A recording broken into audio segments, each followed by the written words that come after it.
That morning, Alexandria Ocasio-Cortez opened her phone and found her world turned upside down. A notification from CNN flashed like a bolt from the blue. Senator John Neely Kennedy was suing Representative AOC for $80 million over defamation. The rising star of the Democratic Party, who had shaken up politics with millions of followers and fiery speeches, now faced a legal storm that could rock her career. As the youngest congresswoman in U.S. history and an icon of the democratic socialism movement, AOC had stepped from the Bronx into Congress with youth, sharpness, and an uncompromising spirit. She was renowned for championing the Green New Deal, universal health care, and relentless social media showdowns. However, that same confrontational style made her a thorn in the side of conservatives. This time, she had provoked a formidable opponent. Senator John Neely Kennedy was no ordinary politician. A peculiar blend of Southern folksiness and intellect honed at Vanderbilt and Oxford. Kennedy was a loyal Trump ally, known for his veiled yet razor-sharp quips, making him a beloved voice among conservatives. The lawsuit wasn't just a counterattack. It was a strike aimed directly at her name, reputation, and finances. The conflict began with an Instagram live stream, where AOC publicly accused Kennedy of taking illegal money from oil corporations to block clean energy bills. He's a puppet for billionaires, selling out the people's future, she declared, her voice resolute. The speech went viral, but also sparked the $80 million lawsuit.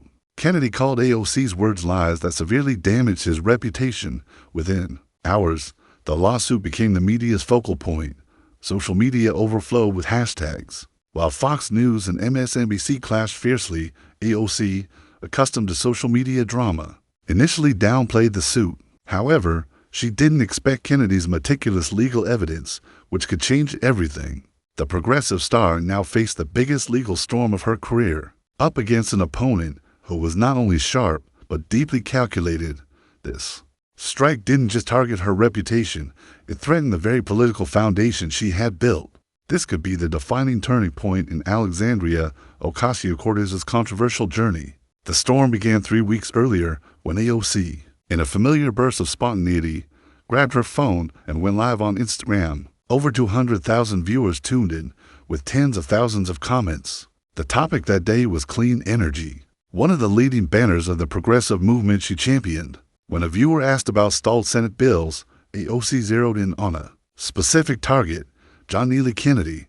Just look at people like Senator Kennedy, she said, her voice cutting like a knife. He keeps blocking policies to protect our planet. Why? Because his pockets are stuffed with oil tycoon dollars. This isn't politics. It's blatant corruption. She paused, raising an eyebrow to let the words sink in. The people deserve the truth. Who is Kennedy serving? Not them, but the billionaires wrecking the environment. Comments like preach and drag him flooded the screen, egging her on. She ended with a jab. Maybe he should rename himself Senator. Big Oil. AOC's fans, from young activists to progressive influencers, praised her for speaking truth to power. But what she saw as a sharp political jab was the spark that ignited an unrelenting legal battle. Her words weren't just personal. They carried serious, unsubstantiated allegations of mistake. John Neely Kennedy, with his keen legal instincts, couldn't overlook. AOC, who turned the Bronx into a symbol of rising up, was no stranger to controversy. Since defeating Joe Crowley in 2018, she had built an image as a progressive warrior, always ready to challenge the establishment. The Green New Deal, an ambitious plan to shift the U.S. economy to clean energy, made her a target for conservatives. But it was her confidence and ability to rally crowds on social media that turned her into a star, with millions of followers hanging on her every post. This live stream, to her, was just a routine chat away to connect with young voters. She never imagined her words would be dissected in a courtroom. Meanwhile, in Louisiana, John Neely Kennedy watched the situation with chilling calm. In his Baton Rouge office, he sat in an armchair, viewing AOC's live stream clip on a tablet. With over 50 years as a lawyer and politician, Kennedy wasn't one to get swept up in social media drama. A former Louisiana state treasurer who switched from Democrat to Republican, he had built a reputation as a sharp conservative, masterful at using words to win over crowds. His folksy style, with lines like "we don't take kindly to being slandered," made him beloved at home. The next day, Kennedy appeared before the press at a Shreveport factory, standing among oil workers, a backdrop chosen with purpose. In a tucked-out shirt and with a slight smile, he said, "I've worked my whole life to serve the people, but a congresswoman from New York thinks she can smear me with lies. I'm not angry. I just want the truth to come out, and the law will do that." He announced he was suing AOC for defamation, seeking $80 million. The crowd of workers cheered, and reporters scrambled to capture every word. The media reaction erupted instantly. Fox News ran the headline, "AOC sued for slandering Senator Kennedy," and brought on conservative commentators, who called her an irresponsible agitator. MSNBC, meanwhile, defended AOC, arguing she was merely criticizing Kennedy's energy policies, though. Some analysts warned, without concrete evidence, she's walking a tightrope. AOC tweeted, "Republicans want to silence me for daring to speak the truth about dirty money and politics. I'm not scared." The post racked up tens of thousands of likes, but also sparked a wave of criticism from conservative accounts. She didn't know that, across the aisle, Kennedy's legal team was quietly preparing a blow she wouldn't see coming. A leaked internal email from her own team was about to upend everything. Just days after Kennedy's Shreveport press conference, the $80 million lawsuit against Alexandria Ocasio-Cortez was officially filed in federal court. The 60-page complaint detailed defamation charges with chilling precision, asserting that AOC's live stream statements were not only false, but intended to destroy Kennedy's reputation. His legal team, led by a veteran attorney who had won cases against media giants, claimed AOC had crossed the line from political criticism to malicious personal attack. But what truly shook Washington was the leaked document attached to the lawsuit, making the political world hold its breath. Kennedy, with over 5 decades of legal experience, wasn't one for impulsive moves. Trained at the University of Virginia and Oxford, he was a successful lawyer before becoming Louisiana's state treasurer and senator. Unlike AOC, who built her image through explosive Twitter posts, Kennedy operated like a meticulous strategist, calculating every step. He knew that to win a defamation case against a public figure like AOC, he needed to prove actual malice, and he had a silver bullet: an internal email from AOC's team, leaked by a disgruntled former staffer, became the lawsuit's centerpiece. In the email, sent to a communications advisor, AOC wrote, "Kennedy is obstructing the future of clean energy. We need to discredit him before he does more damage. Find any information, true or not, to make him look like he's selling out Louisiana." The phrase "true or not" became the sharpest blade in Kennedy's arsenal. When the lawsuit was made public, the media exploded. Fox News ran a sensational headline, "AOC's email exposes plot to smear Kennedy." Conservative commentators branded her a liar unmasked, while Breitbart published a lengthy analysis accusing her of abusing her public platform to spread falsehoods. CNN and MSNBC, typically supportive of AOC, were more cautious. A CNN analyst noted, "If this email is real, AOC has put herself in a dangerous position. Defamation requires proof of malice, and the phrase 'true or not' is a gift to Kennedy's team." From her Capitol Hill office, AOC felt the mounting pressure. She had faced countless attacks from conservatives for mockery of her bartender background, the personal assaults on social media, but this time, she felt the ground shaking beneath her. The leaked email was a blindsiding blow. She convened her advisory team, debating fiercely over how to respond. Some urged a public apology, admitting the mistake and seeking a settlement. But AOC, with her unyielding nature, chose a different path. She posted a lengthy Twitter thread claiming the email was cherry-picked and distorted. "Republicans are trying to silence me for daring to expose the truth about dirty money and politics," she wrote. "I won't back down from these dirty tactics." The post garnered tens of thousands of likes from fans, but also ignited a new wave of criticism from legal analysts. "She's digging her own grave," a former prosecutor commented on MSNBC. "Instead of de-escalating, she's giving Kennedy more ammunition." Meanwhile, Kennedy wasted no opportunity. He appeared at an event in New Orleans, standing before a crowd of conservative voters with a calm smile, but a sharp tone. "I hold no personal grudge against Ms. Ocasio-Cortez," he said, emphasizing each word. "But when you stand on a public platform and spread lies to destroy someone's reputation, you must be held accountable. In Louisiana, we call that justice." The crowd roared, and the clip of his speech quickly spread across conservative Platforms like Rumble and Truth Social, Kennedy, with the savvy of a seasoned lawyer, knew the lawsuit wasn't just about money. It was a chance to weaken the progressive movement AOC represented. In the days following the leaked email that rocked public opinion, the atmosphere in AOC's Capitol Hill office grew stifling. The walls, adorned with campaign posters and photos of her at rallies, now seemed to echo a fading glory. AOC, once the firebrand inspiring the progressive movement, now found herself on a dangerous precipice. As former allies quietly stepped back, the betrayal not from enemies, but from those she trusted was the most painful blow. AOC had expected the Democratic Party, especially its progressive wing, to stand behind her as they had during past clashes with Republicans. But reality proved different. Senior leaders like House Speaker Nancy Pelosi and Senate Majority Leader Chuck Schumer kept a troubling distance. In a closed-door meeting of the Financial Services Committee, where AOC held a key role, Pelosi mentioned the lawsuit only in passing. With a neutral tone, "We need to focus on the party's priorities." The words, though soft, cut like a cold knife. Schumer, in a brief interview with reporters, declined to comment directly, saying only, "The matter will be resolved through the proper legal process." Their silence made AOC realize she was becoming a political liability. Even progressive allies, who once fought alongside her for policies like Medicare for All, began to distance themselves. Bernie Sanders, whom AOC viewed as a mentor, issued a brief Twitter statement, "We need debates based on facts and mutual respect." Ilhan Omar, another member of the squad, posted a vague message about the importance of unity, but didn't mention AOC.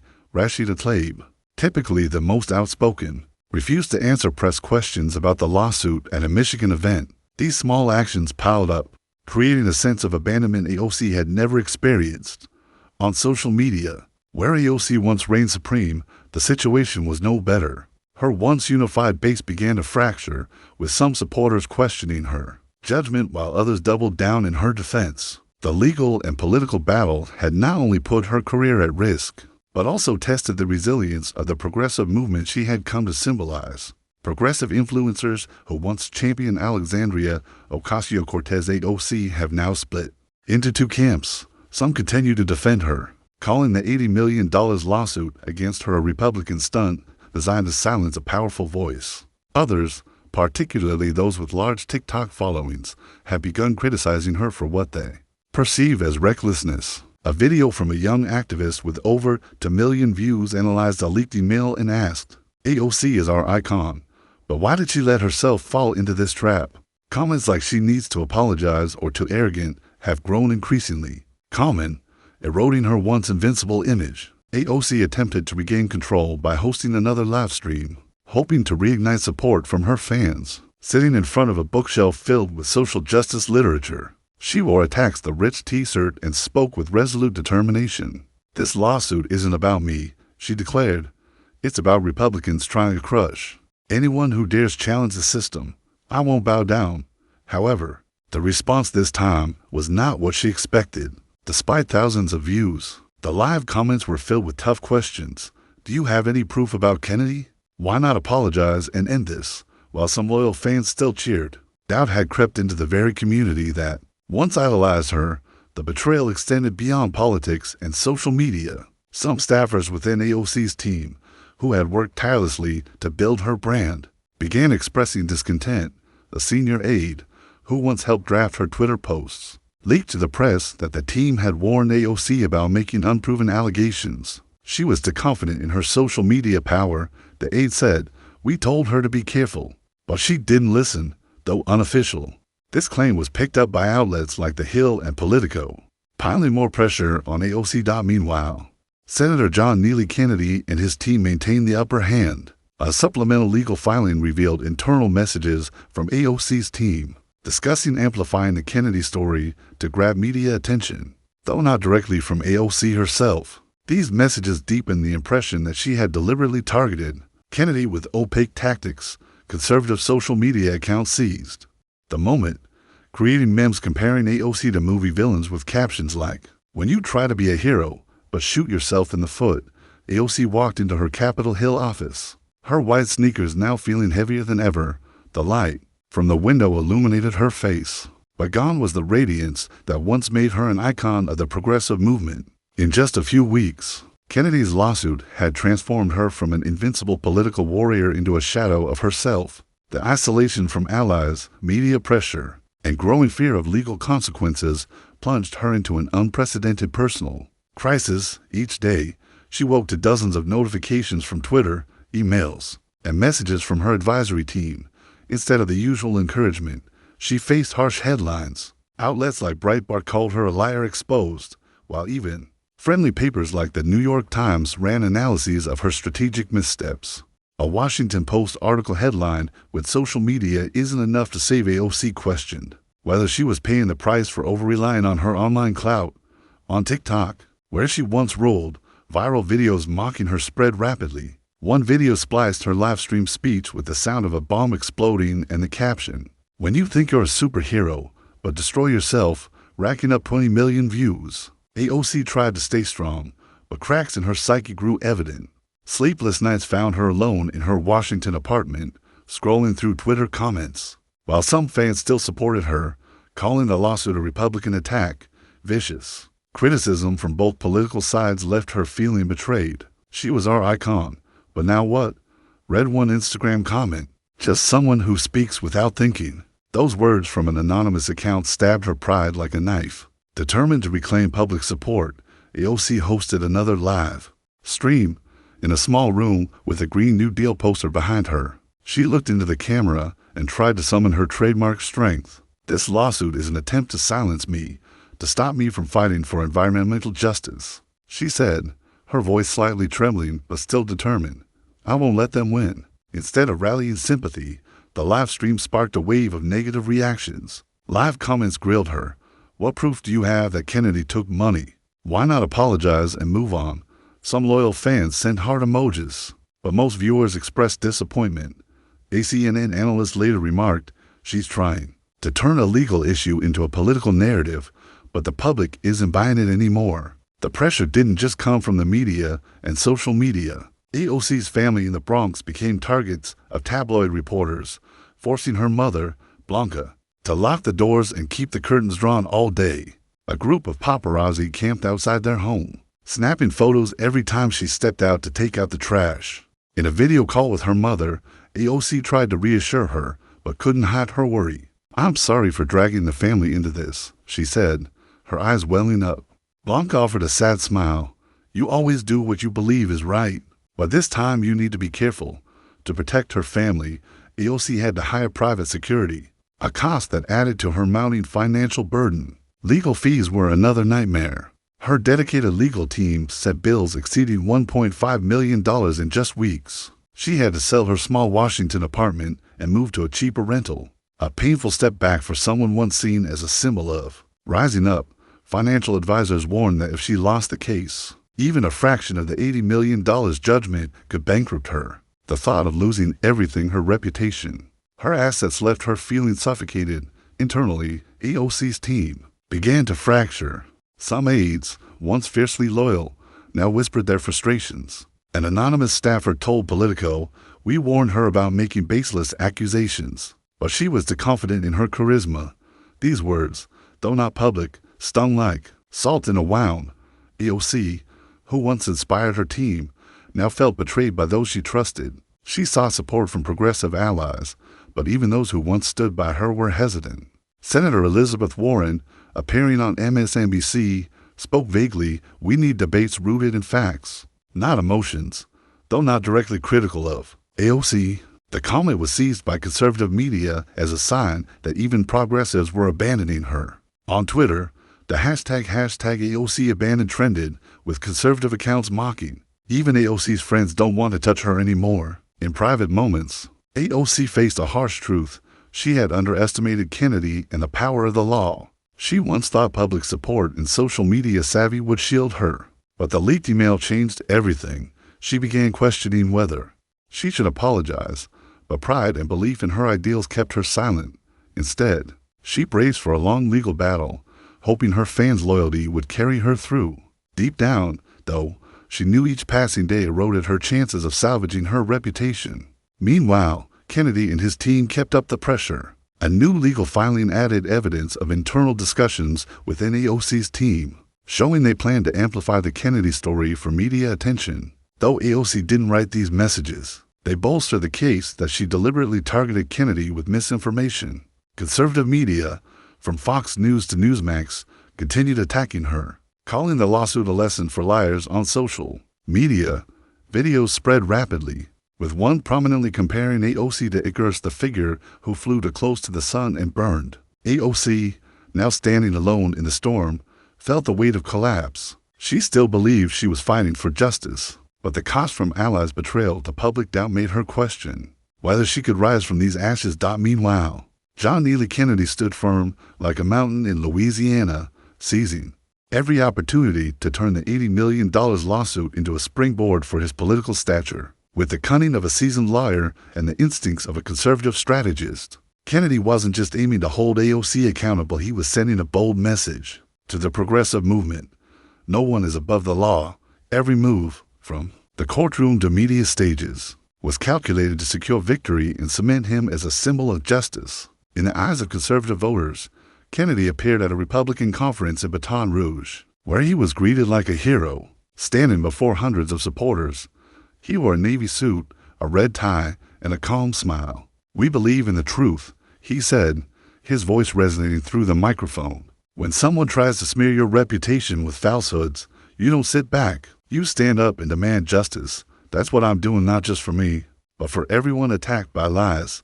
The crowd erupted in applause, and the speech was live-streamed on Newsmax, drawing millions of conservative viewers.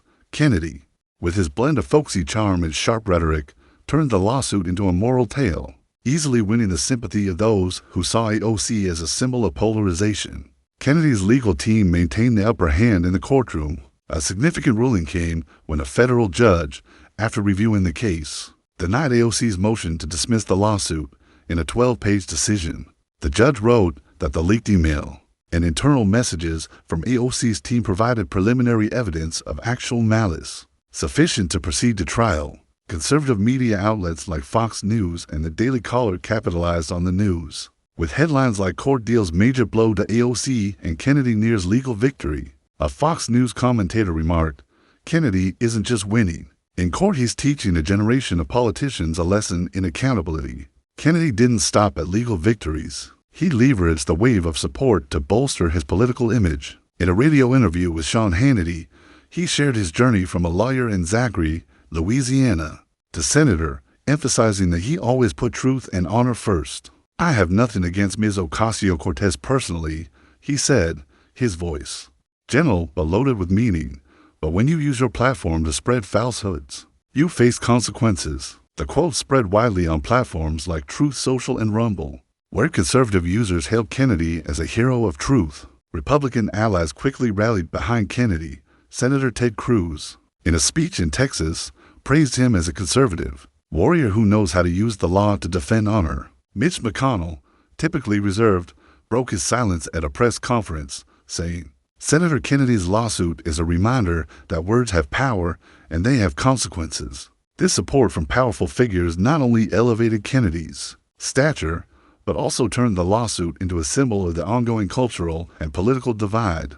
Fight against irresponsible progressivism, a potent message for Republican voters. Ahead of elections, Kennedy skillfully connected with Louisiana voters, where the oil industry is an economic pillar.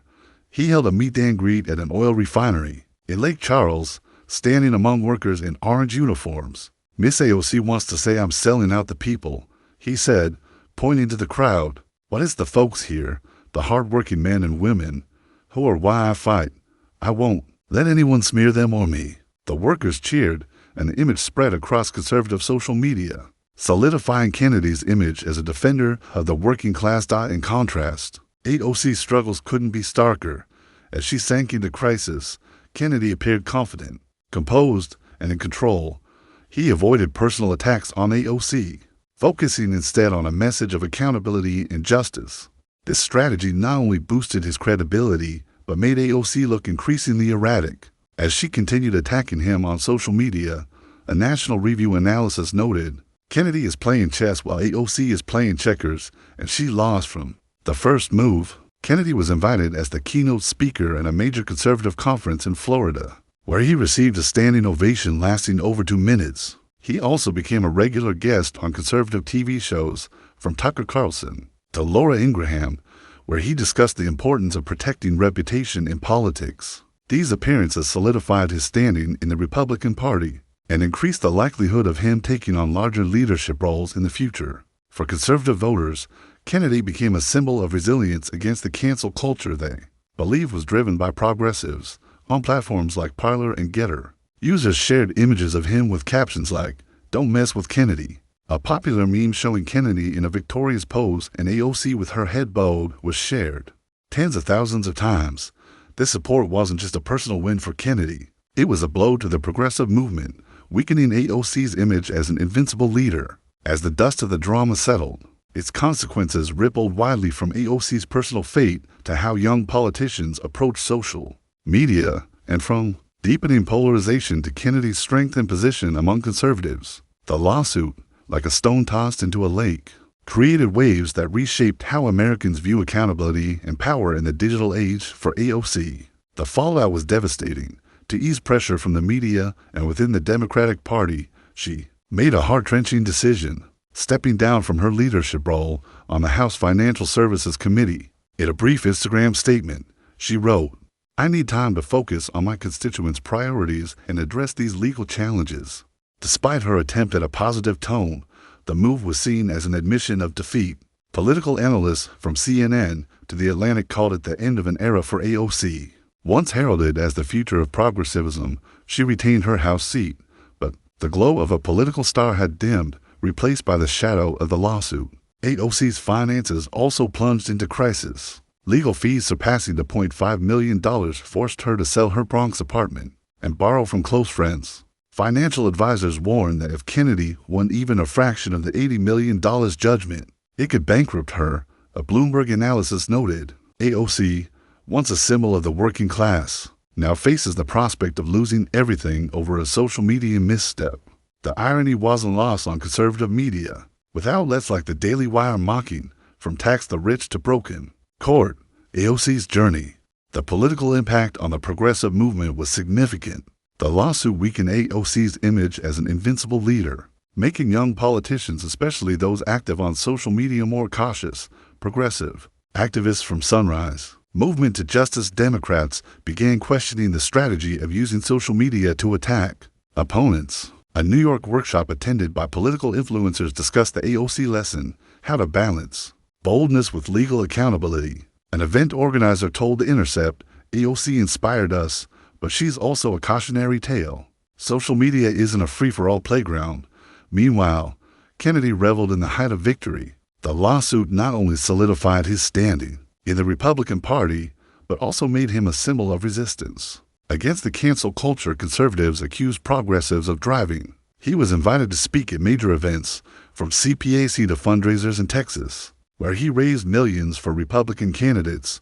A Wall Street Journal analysis remarked, Kennedy turned a personal lawsuit into a political campaign, reinforcing the message that conservatives can win through the law. In Louisiana, he was hailed as a defender of the oil industry's honor, with refinery workers calling him our hero. However, Kennedy's victory came at a cost. The lawsuit deepened political polarization, turning AOC and Kennedy into symbols of opposing extremes: progressivism versus conservatism, social media versus the law.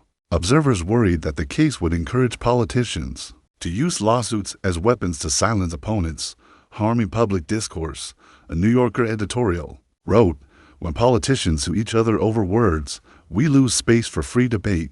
Though Kennedy was seen as the victor, some voters began questioning whether he went too far, turning a political dispute into a personal war. The lawsuit also changed how politicians approach social media. Many young House members from both parties started hiring legal advisors to review Twitter and Instagram posts. A Washington consulting firm reported a 30% revenue increase from social media risk assessment services. An anonymous Democratic senator told Politico, after AOC, "No one wants to be the next one sued over a bad tweet." Even political influencers, once free to attack opponents, began self-censoring, wary of legal repercussions. The international impact of the lawsuit was also notable. European newspapers like The Guardian and Le Monde analyzed the case as a sign of the decline in American politics. Where public debates are replaced by courtroom battles, a British journalist wrote, AOC and Kennedy are two sides of the same coin. Polarization has turned politics into an unforgiving game. Meanwhile, activists in Latin America who once saw AOC as an inspiration expressed disappointment. An organizer in Brazil said, "We admired her courage, but now she's a lesson in being careful with words." The $80 million lawsuit between John Neely Kennedy and Alexandria Ocasio-Cortez left an indelible mark on American politics, serving as a cautionary tale about the power and pitfalls of words in the digital age. AOC, once a torchbearer for the progressive movement, became a symbol of failure when Zill crossed the line into recklessness. Kennedy, with his legal and political victory, solidified his image as an uncompromising conservative strategist. But beneath the drama lay profound lessons about accountability, justice, and the cost of polarization. AOC's downfall was a painful reminder that reputation, no matter how solidly built, can crumble over a single mistake. From a working-class icon, she fell into debt and diminished status, struggling to regain trust. Kennedy, conversely, proved the law could be a stronger weapon than social media, becoming a hero to conservatives. Yet his victory didn't ease political division. It deepened the chasm between factions, making public discourse increasingly toxic. The lawsuit between Alexandria Ocasio-Cortez and John Neely Kennedy reflects real tensions. In American society today, political polarization, the power of social media, and the consequences of careless speech, AOC, with her progressive star image, crumbled due to a leaked email revealing she directed her team to find or fabricate information to discredit Kennedy, leading to the $80 million defamation lawsuit. Kennedy, a conservative strategist, used the law to protect his reputation and bolster his standing. But his victory further entrenched political divides. This story is not just political drama, but a warning about how we interact in a digital world. The lesson for life in the U.S. today is the need to balance free speech with personal responsibility. AOC, despite her passion for clean energy ideals, earned financial consequences to $0.5 million in legal fees, potential bankruptcy, and reputational damage by making unproven allegations. This reminds us that in a society where platforms amplify every word, individuals from politicians to ordinary citizens must verify information before sharing. Kennedy, though victorious, contributed to polarization by turning a dispute into a legal battle, suggesting we should prioritize dialogue over litigation. In American culture, where free speech is cherished, it must be used responsibly. Debate based on facts, respect opponents, and avoid letting emotions override reason, lest we push ourselves into the lawsuits of life.